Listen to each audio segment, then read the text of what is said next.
For lack of a better term, I decided to call this first point unveil. It's kind of like when an expectant mother wants to reveal the gender of her baby. She has sometimes a reveal party. Well, you need to have a reveal or an unveil party, but maybe it's just you and nobody else. What am I talking about? Well, what I'm talking about is that moment of truth. I mean, there has to come a point in time, that tipping point, the critical mass where you have been abused by a narcissist. And there was a time, when the narcissist and you were good buddies, or you had a love relationship or whatever, and all was going swimmingly or nearly so because the narcissist was deceiving you. And there came that tipping point where you had to come to terms with the fact that this person was not who you thought he or she was. Well, maybe that wasn't the critical point, but there came maybe a second point where you said, this is way off. I mean, everybody makes mistakes. Everybody puts on that little bit of a mask, when we first begin a relationship. But this is where, hey, this is a really bad person. I'm talking about that point. That is a point of unveiling. Now, one of the difficulties we have, or at least I've had, I'm pushing 70 years old. I've got nearly 7 decades of experience that I'm drawing from. Hopefully I can help you out with some of this.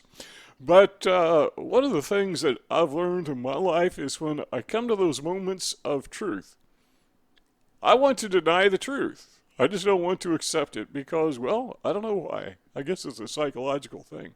I don't want to admit that I'm wrong, or maybe it's just some kind of a confirmation bias where the truth can't, I couldn't possibly have been wrong so long about so much, but yeah, actually I was. So when we're talking about doing an unveil, and this is not a clinical term, this is literally a term that I just made up when I was putting together my notes. But when we talk about, based on my life experience, but when we talk about an unveil, when I talk about an unveil, I'm talking about coming to terms with yourself.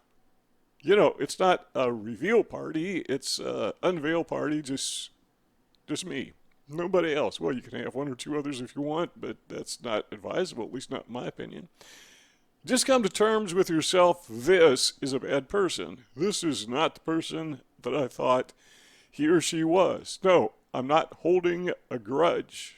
I am facing reality. I see who this person is, and I'm not going to unsee it, and I'm not going to make an excuse by saying, well, I'm just holding a grudge. No, I'm facing reality. Well, number 2 is very similar to that, but it expands.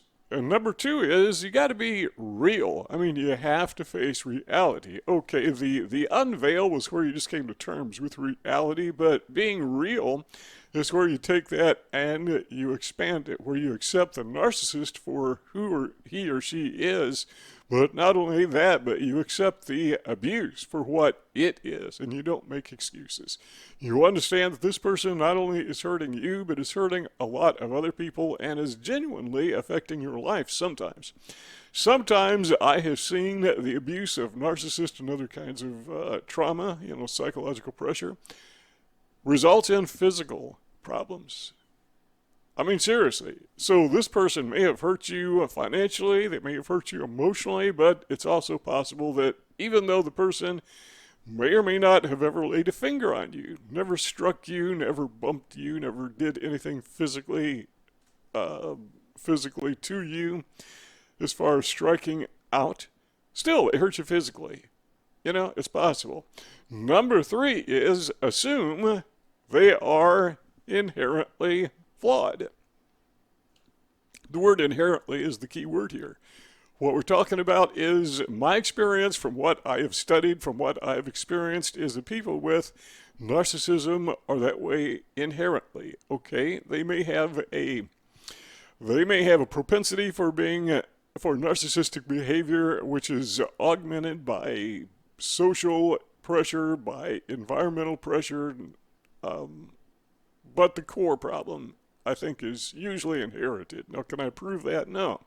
But my observation, and from what I've read, is these people have, I don't want to call it a twisted mind, Yeah, I think I do. These people have twisted minds, and their brain is twisted. I don't know when it happened, but it was before they were born. It's the way they came out of the womb. Their brains were twisted. It could have been some chemical response. I don't know. I'm just thinking off the top of my head. It could have been some chemical response. It could have been genetic. It could have been DNA. I don't know. Genetic DNA, basically same thing. But their flaws are inherent. Well, you know what that means, don't you? It means they don't change. And that's number 4, is don't expect to change with a narcissist. Now, when I say change, I mean fundamental change, because narcissists do change superficially when it suits their purpose. I mean, we all can change superficially. You can be very, very sad and you can put on a happy face, or vice versa. You can be very happy and you can pretend to be sad. Narcissists are really experts at this. Okay, what I did yesterday's video, I talked about actors and actresses, how they can be one person in the real life, and as soon as the director says, whatever he says, action, or snaps his finger, I don't know how that works, they become a different person because they're acting. Well, think of narcissists as actors. Actresses, they're really good at this. I mean, this is their life skill. So when we say they don't change, they change superficially. That is to say, they change in that they put on an act. Now, something that doesn't change about a narcissist is that they put on acts. They live fake lives. I like to say that narcissists not only lie, they are lies. Their whole life is a lie. So once you've done that unveil, once you've done that revealing, you've come to terms with it, you're being real. One of the parts of being real is to acknowledge this. And this is hard to do sometimes, but this narcissist in your life, maybe it's a love interest, maybe it's a friend, maybe it's somebody that, work, business partner, or whatever, but they're not going to change. You want them to change. You want to deny reality.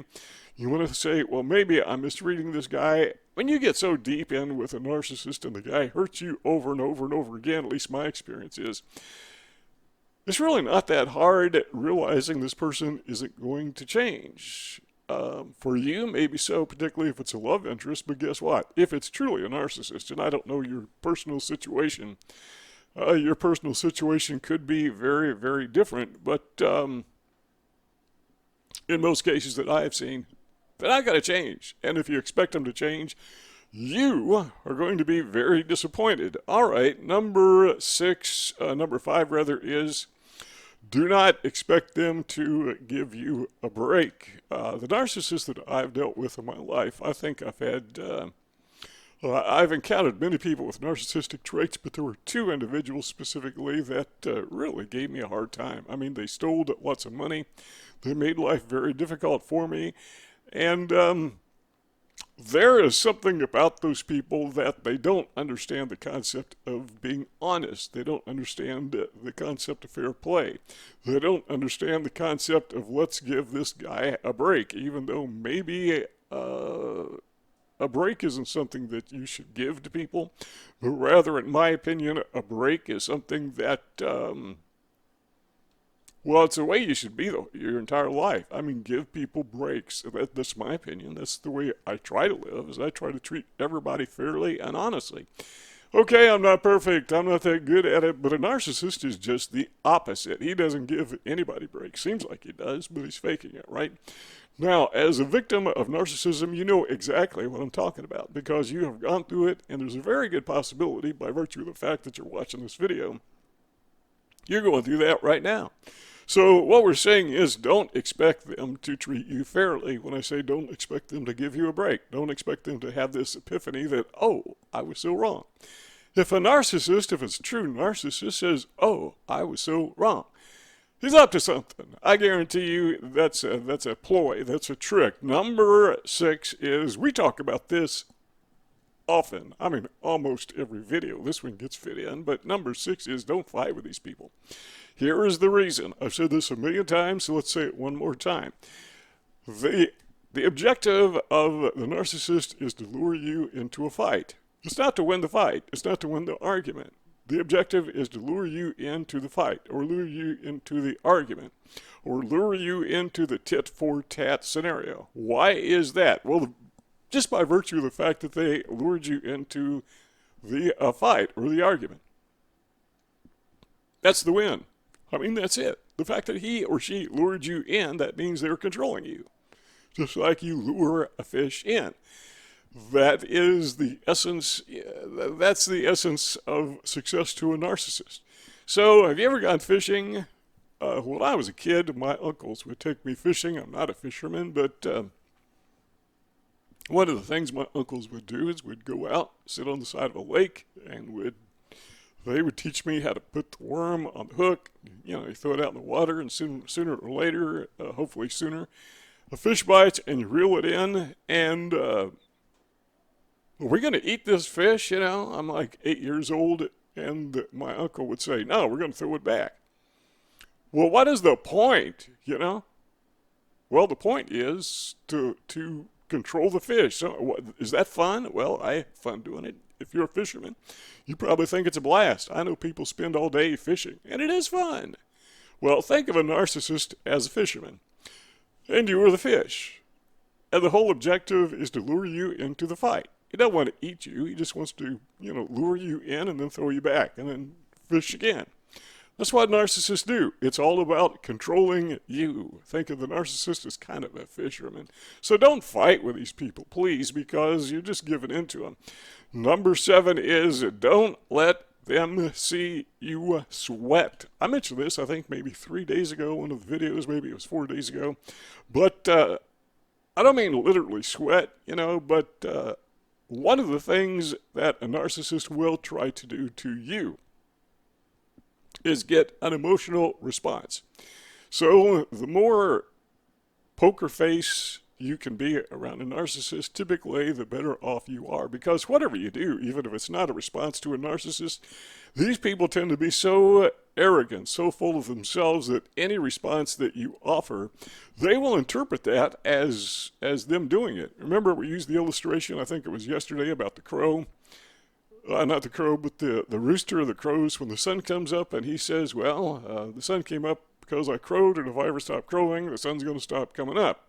Well, that's the way the narcissist thinks about your emotions. Whatever your emotions are, if you're happy, sad, whatever, the narcissist takes credit for that. This person's happy, I must have made them happy. This person is mad, I must have made them mad. This person is sad, whatever your emotion is.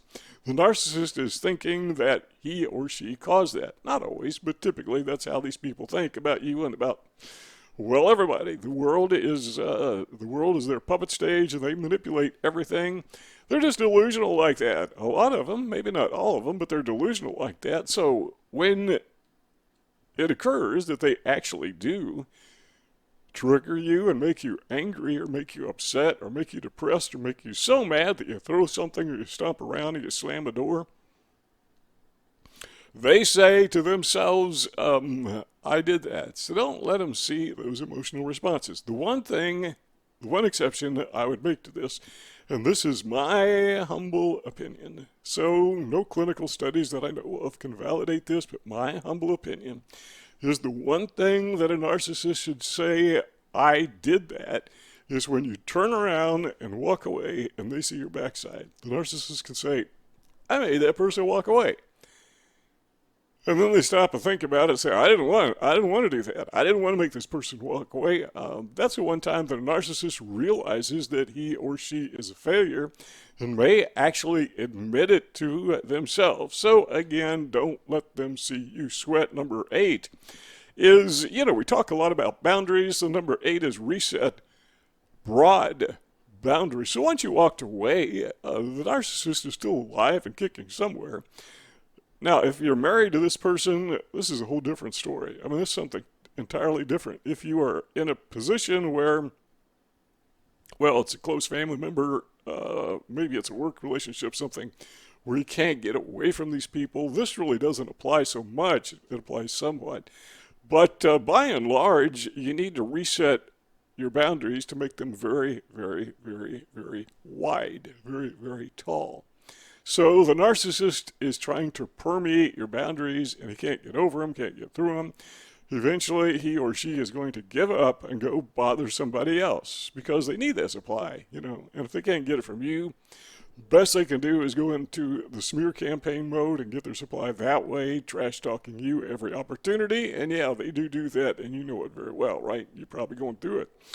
But set those boundaries, get the narcissist as far away from you as you possibly can. So you have these, well, you have this special boundary just for your narcissist. Make yourself as inaccessible as you possibly can. That is, it's my opinion. Number 9 is refocus away. Is it conceivably possible to forget about a narcissist? I don't think so. I mean, these people have put a crease in your brain, so to speak. They don't literally put creases in your brain, but that's a figure of speech. So, you know, the narcissist has been involved in your life and done some serious damage. You can't forget that. Have you ever had a fender bender? Somebody bumped into your car. Maybe you bumped into somebody else's car. You know, I have driven over my 7 years countless thousands and thousands and thousands of miles. I don't remember all those miles. I don't remember all the time that I was behind the wheel. I don't remember last time I drove to the grocery store, to the doctor, which is about the only place I ever go. I remember going, but I don't remember every second of that trip. The mind just doesn't work that way. But what I do remember, over the many, many years and many, many miles of travel, I do remember those fender benders. Those stuck in my mind. I do remember the cop pulling me over because I was doing like 50 and a 35. I did not forget that. So the point is, when you are abused by a narcissist, that's not something you forget. That is very hurtful. That is very painful. And when somebody hurts you, you remember it. You ever been bullied in school? Do you remember that? Yeah. I mean, there's a lot of things about going through school you just can't remember, but there are incidents, painful incidents, hurtful incidents in your life that those seared your brain. You can't forget them. But what you can do is this. You can refocus away from those things. And the reason I said all that about memory is because I want to make sure that you understand that refocus and unremembering something, which is impossible, refocusing is not the same as not remembering.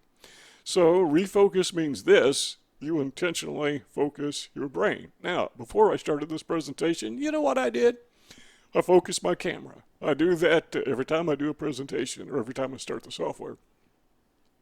That's one of the glitches of the software. You reset it every time because you turn it off, it loses it. I don't know why. But yeah, you refocus. You need to get a clear image of life, not just a camera. So you need to refocus your life away from the narcissist. You're not going to forget the guy, but rather you take those memories and you, in a positive way, you exploit them to your advantages. What did you learn from this? How are you not going to do this again? You're refocusing away. You're not forgetting. And by the way, sometimes a part of refocusing is actually facing the hurt. You know, it's kind of like, you ever got into the emergency room because you hurt yourself? Well, what you are doing is, in a sense, you are refocusing away from the pain by focusing on the pain. I don't know if that makes sense or not, but you can say, I hurt myself. I'm just going to forget about it. I recall several years ago, I fell off a ladder. I was doing some yard work and I fell off a ladder and it hurt. And I told my wife, you know, my head hurts. I didn't fall on my head, but it hurt. And my wife said, let's go to the emergency room. And a good thing I did because I needed brain surgery. That's why I have this indentation in the side of my head. Good thing. So what happened is I focused away from the fall by dealing with it directly. Does that make sense? I think it does. So that resolves the problem. So you refocus away by dealing with it directly. Well, let's think of it in these terms. The fact that you're watching this video right this very moment is a type of therapy, right? So you are refocusing by focusing on it. You are learning from it. I hope that makes sense because that's a little bit difficult to explain, but if you get it, maybe just type something in the comment section like, yeah, I got it. Okay, thanks, whatever, however you want to say it. Number 10 is this. And number 10, I think, is the single most important thing of everything I've said up to this point, and that is simply you got to move on, got to keep going.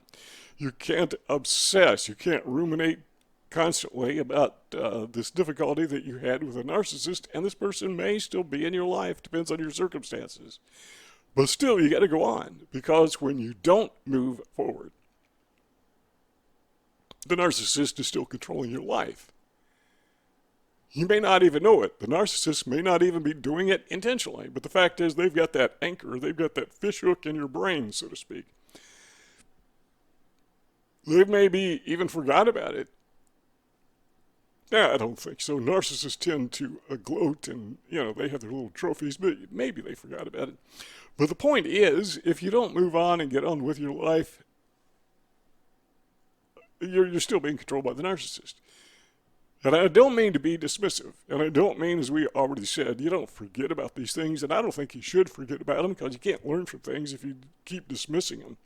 But that doesn't mean you dwell on them either. That doesn't mean you refocus on them to the point that you are ruminating constantly about your dealing with this particular narcissist, or if you're old as I am, you probably had several in your life. Move on. That's number 10. You see those two rectangles on the screen? If you enjoy our conversation and you want to keep on talking, okay, I'll be here. All you got to do is click one of those two rectangles and our conversation will continue. But if not, well, thanks for stopping by, and we will see you all later.